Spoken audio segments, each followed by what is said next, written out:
6장. 바질, 소식은 들었지? 3인분 식사가 차려진 브리스톨 호텔의 조그만 방에 바질 홀워드가 나타나자 헨리경이 물었다. 무슨 소식 말이야, 해리? 홀워드는 머리 숙여 인사하는 웨이터에게 모자와 코트를 건네면서 물었다. 무슨 소식이지? 정치 얘기는 아니지? 정치는 관심 없어. 하원 의원 가운데에는 초상화를 그려주고 싶은 사람이 하나도 없다니까. 살짝 화장을 하면 좀 낫겠지만. 도리언 그레이가 약혼을 했다네. 헨리경은 홀워드를 자세히 살피며 말했다. 홀워드는 깜짝 놀라더니 얼굴을 찌푸렸다. 도리언이 약혼을 해? 말도 안 돼. 그가 큰 소리로 외쳤다. 사실일세. 누구랑? 여배우라고 하든가? 믿을 수가 없군. 도리언 그 친구가 얼마나 사리분별이 분명한데. 바질, 너무 똑똑하면 가끔 바보짓을 저지르는 법이라네. 해리, 결혼이란 게 가끔 저지를 수 있는 그런 일은 아니잖아. 미국에서는 예외야. 결혼한다고 말한 건 아니야. 그저 약혼이라고. 결혼과 약혼은 다르잖아. 아주 큰 차이가 있어. 나는 결혼은 똑똑히 기억하는데 약혼은 도저히 기억이 안 나. 약혼을 한 적이 없다고 생각하는 게 편해. 하지만 도리언 집안을 생각해보게. 지위며 재산이며 모든 게 자신보다 수준이 떨어지는 여자와 결혼을 하는 건 말이 안 되지. 바질, 자네가 그렇게 얘기하면 도리언은 틀림없이 그 여자와 결혼을 하고야 말 거야. 분명히 그러고도 남을 친구야. 인간이 철저히 바보짓을 할 때는 항상 고귀한 동기가 있거든. 그 여자가 착하기만을 바라야겠군, 해리. 도리언이 만약 본성을 타락시키고 지성을 망가뜨리는 여자와 엮인다면 참을 수 없을 것 같아. 아, 그 여자는 착한 것 이상인 사람이야. 아름답지. 헨리경이 오렌지 버터를 넣은 베르무트를 홀짝이며 중얼거렸다. 도리언이 아주 아름다운 여자라고 하더군. 그 친구가 그런 건 또 정확하지. 내가 그 친구 초상화를 그려주는 바람에 사람의 외모를 판단하는 안목이 살아난 모양이야. 그 초상화가 가장 큰 영향을 미쳤단 말일세. 그 젊은 친구가 한 약속을 잊지 않았다면 우리는 오늘 밤 그 여자를 볼 수 있어. 진심으로 하는 말이야? 물론이야, 바질. 이 자리에서 거짓으로 아무렇게나 말하는 거라면 천벌을 받을 거야. 해리, 너는 그럼 그 결혼을 인정한다는 거야? 인정할 수 없을 거야. 도리어는 지금 맹목적인 정열에 빠진 거야. 화가는 초조한 듯 방안을 서성거리며 입술을 깨물었다. 지금으로서는 인정한다, 인정하지 못한다 이런 말을 하기가 어렵네. 그건 세상에 대한 올바른 태도가 아니거든. 우리는 도덕적 편견이나 내세우려고 세상에 태어난 게 아니니 말이야. 난 보통 사람들이 무슨 말을 해도 별로 신경 쓰지 않아. 아름다운 사람들이 무슨 짓을 해도 마찬가지로 신경 쓰지 않지. 내가 어떤 인물에 매혹을 당했다면 그 인물이 어떤 식으로 자신을 표현하든 그저 기쁜 마음일 거야.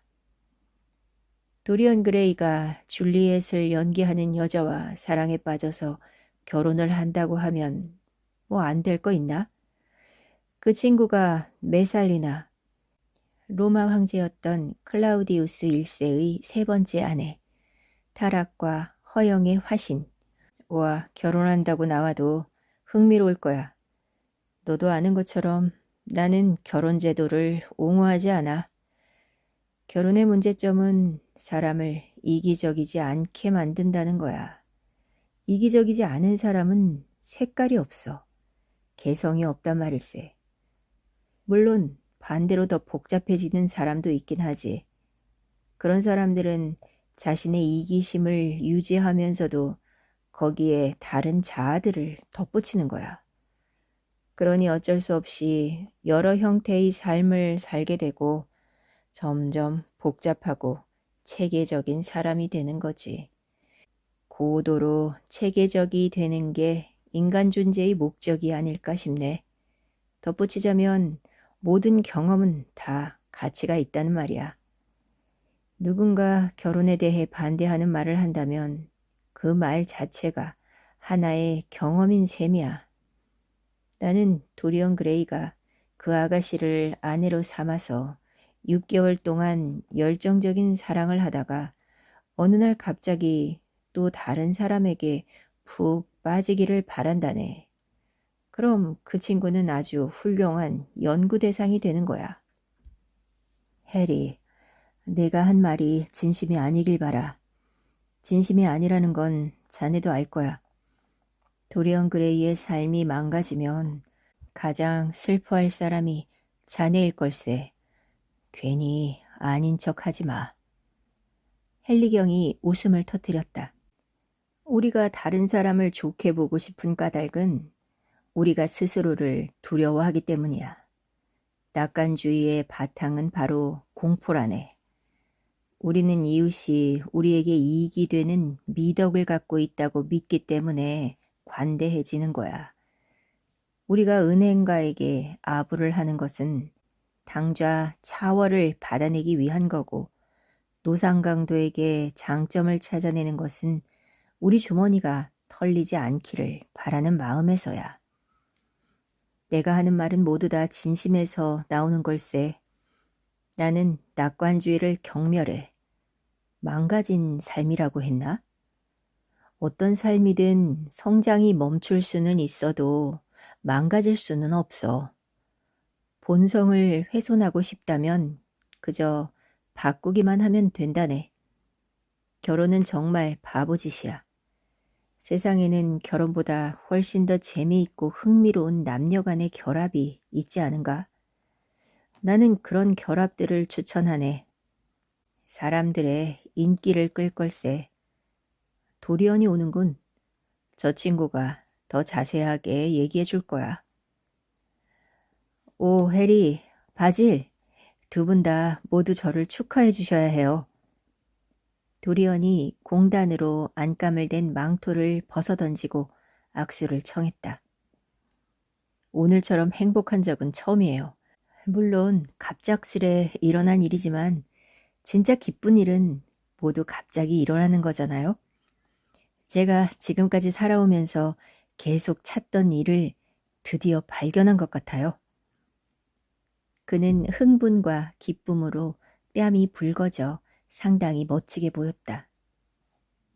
도리언, 언제나 그렇게 행복하길 바라겠네. 하지만 약혼 소식을 나에게 알리지 않고 해리에게만 알린 건 용서할 수 없어. 홀버드가 말했다. 나는 당신이 저녁 식사에 늦은 것을 용서 못하겠소. 헨리경이 웃는 얼굴로 도리언의 어깨에 손을 얹었다. 자, 여기 앉아서 새로운 주방장의 솜씨가 어떤지 확인해 보시오. 당신은 지금까지 일어난 일을 얘기해주고. 별로 드릴 말씀은 없어요. 모두들 조그맣고 둥근 테이블에 자리를 잡고 앉자 도리온이 큰 소리로 말했다. 이렇게 된 겁니다, 해리. 어제 저녁에 당신과 헤어지고 나서 옷을 갈아입은 후 당신이 소개해준 루퍼트 거리의 조그만 이탈리아 식당에서 저녁을 먹고 8시에 극장으로 갔어요. 시빌이 로잘린드 역을 하더군요. 무대 배경은 역시나 형편없었고 올랜도 역도 별로였어요. 하지만 시빌은 그녀를 봤어야 하는데 그녀가 시동 옷을 입고 나왔을 때 어찌나 완벽하던지 황갈색 소매가 달린 초록색 벨벳 상의를 입고 십자 모양 데님을 맨 가늘고 긴 갈색 양말. 내 깃털을 보석으로 고정한 조그맣고 아름다운 초록색 모자. 연한 붉은색 줄무늬에 모자 달린 망토. 오, 지금까지 본 모습 가운데 가장 근사했답니다. 바질, 당신 화실에 있는 타나그라 인형. 고대 도시인 타나그라에서 나온 붉은 진흙으로 만든 조각상. 이 가진 섬세한 우아함을 그녀가 가졌다니까요. 가냘픈 장미를 감싼 검은 잎사귀처럼 그녀의 머리카락은 얼굴을 감싸고 있죠. 연기는 그래요. 오늘 밤에 보면 아실 거예요. 그녀는 정말 천재적인 예술가랍니다. 그녀에게 완전히 푹 빠져서 음침한 객석에 앉아 있는데 19세기 런던에 있다는 사실조차 잊어버릴 정도였어요. 아무도 없는 숲속에 연인과 단둘이 있는 그런 느낌이었죠. 공연이 끝나고 무대 뒤로 가서 그녀와 이야기를 나누었어요. 함께 앉아 있는데 지금까지 보지 못한 표정이 눈에 어리는 거예요. 그 순간 저도 모르게 제 입술이 그녀에게 다가갔어요. 우리는 입을 맞췄어요. 그 순간 느낌을 표현할 수가 없네요. 지금까지 살아온 제 인생이 장밋빛 환희로 물든 그 한순간에 집중되는 것 같았어요. 그녀는 온 몸을 떨더군요. 하얀 수선화처럼 떨었어요. 그러더니 무릎을 꿇고 제 손에 입을 맞췄어요. 이런 건 얘기하지 않으려고 했는데 말하지 않을 수가 없네요. 당연하지만 우리 아코는 비밀이에요. 그녀도 자기 엄마에게 얘기하지 못했어요. 제 후견인들은 뭐라고 할지 모르겠어요. 레들리 경은 분명히 엄청 화를 낼 거예요. 상관없어요. 어차피 성인이 되려면 1년도 채 남지 않은걸요. 그럼 제가 하고 싶은 대로 할 수 있잖아요.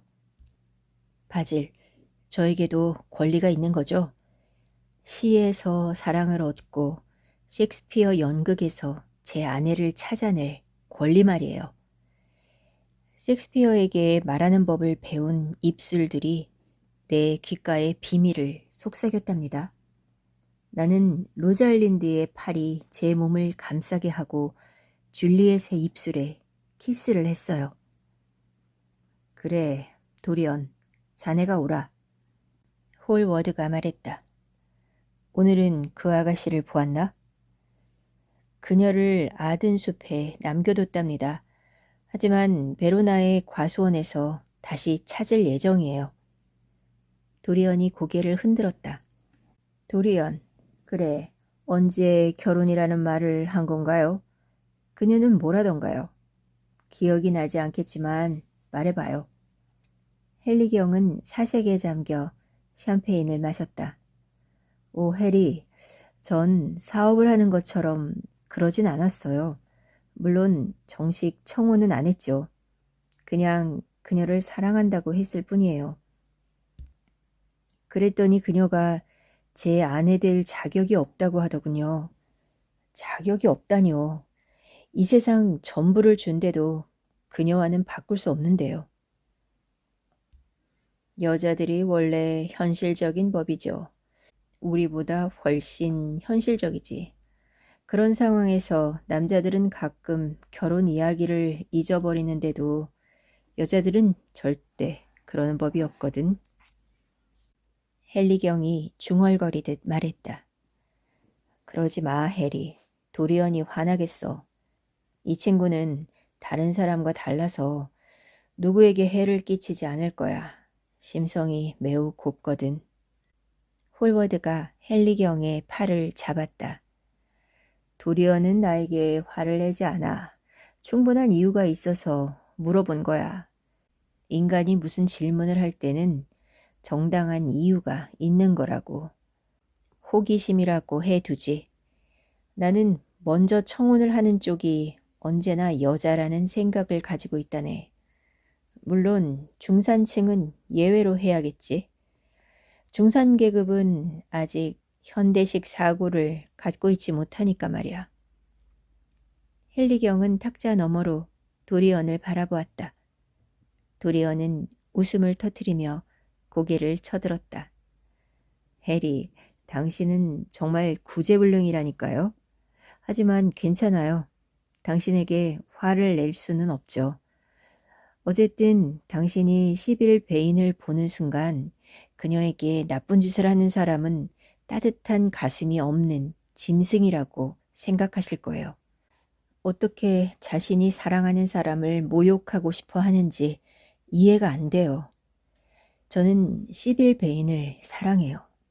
그녀를 황금으로 만든 단 위에 올려놓고 온 세상이 내 여자를 숭배하는 걸 보고 싶어요. 결혼이라는 게 뭔가요? 돌이킬 수 없는 맹세잖아요. 그래서 당신은 결혼을 조롱하는 거잖아요.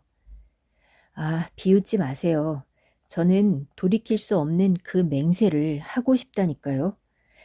그녀가 믿어져서 저는 충실한 인간이 되고 그녀의 믿음으로 저는 선한 사람이 된답니다. 그녀와 함께 있으면 당신이 가르쳐 준 것을 귀담아 들은 게 후회가 돼요. 옛날의 제가 아니에요. 변했답니다.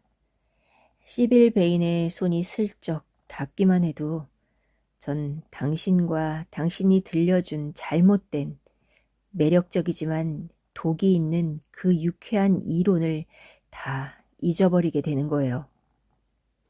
어떤 이론을 말하는 건가? 헨리경이 샐러드를 우물거리며 물었다. 아, 그거요? 인생이나 사랑, 쾌락에 관한 이론들. 당신이 말하는 모든 이론을 말하는 거예요, 해리. 이론이라고 할 수 있는 건 쾌락뿐일세. 헨리경이 노래하듯 느릿느릿 대답했다.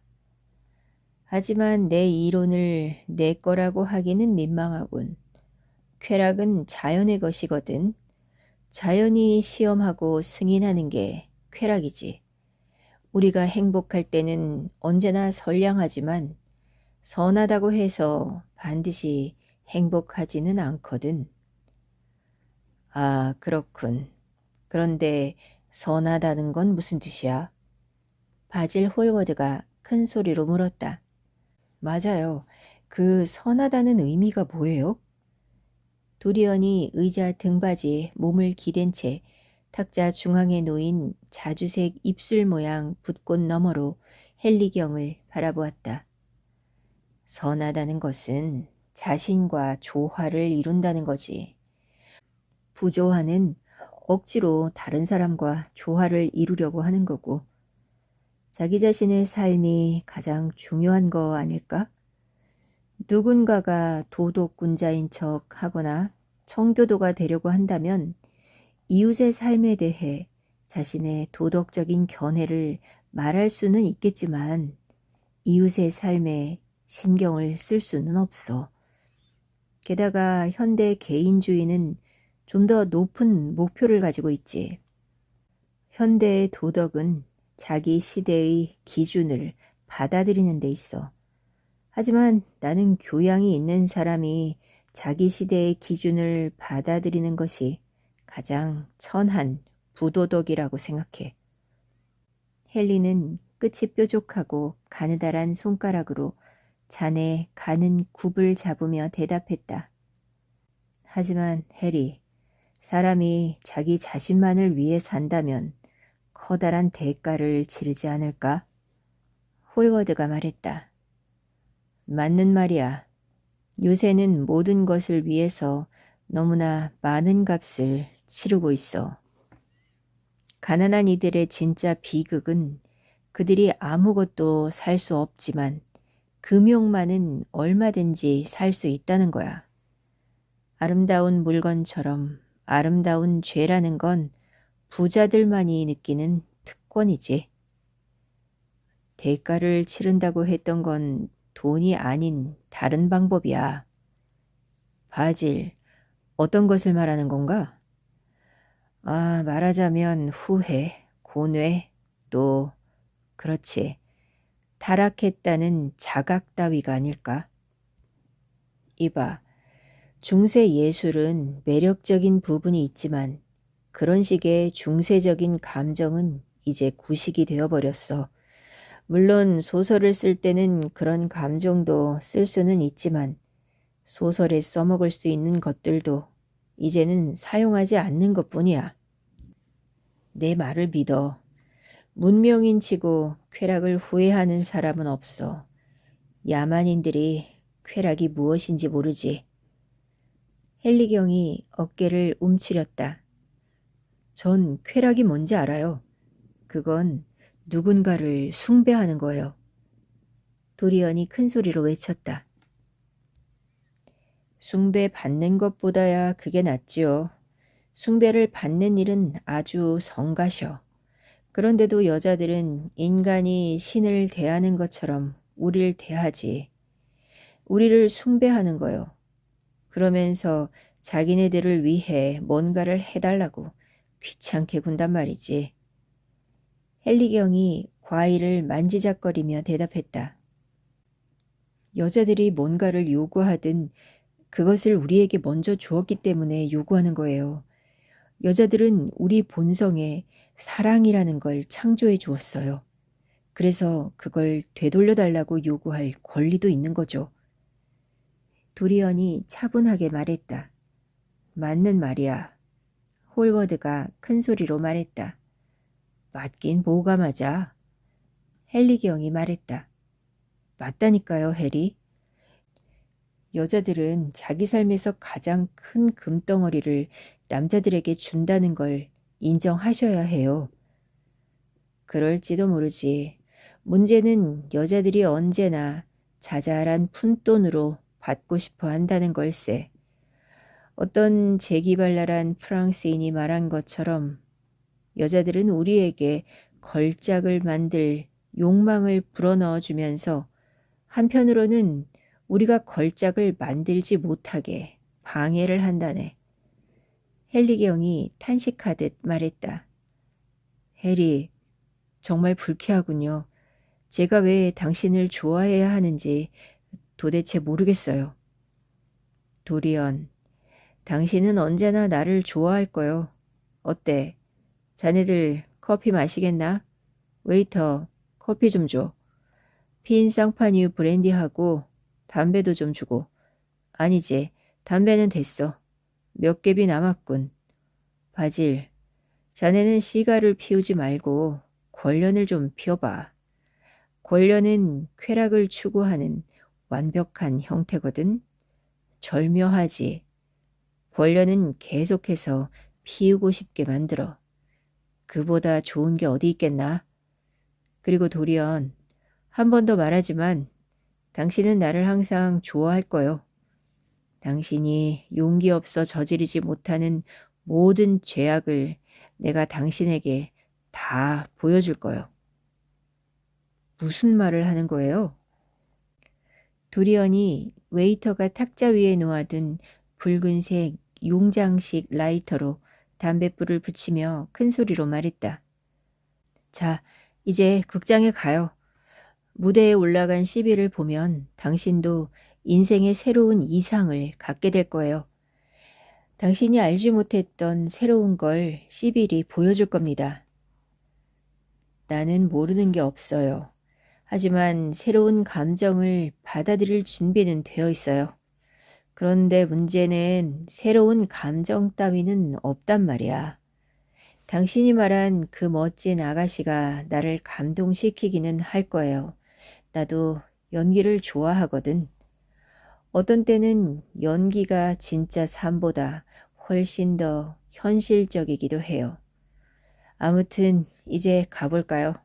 도리언, 당신은 나와 함께 가고 바질은 미안하지만 사륜 마차에는 자리가 둘 뿐이니 자네는 이륜 마차로 따라오라고. 헨리경이 눈가에 피로한 기색을 담고 말했다. 그들은 자리에서 일어나 코트를 입고 선 채로 커피를 마셨다.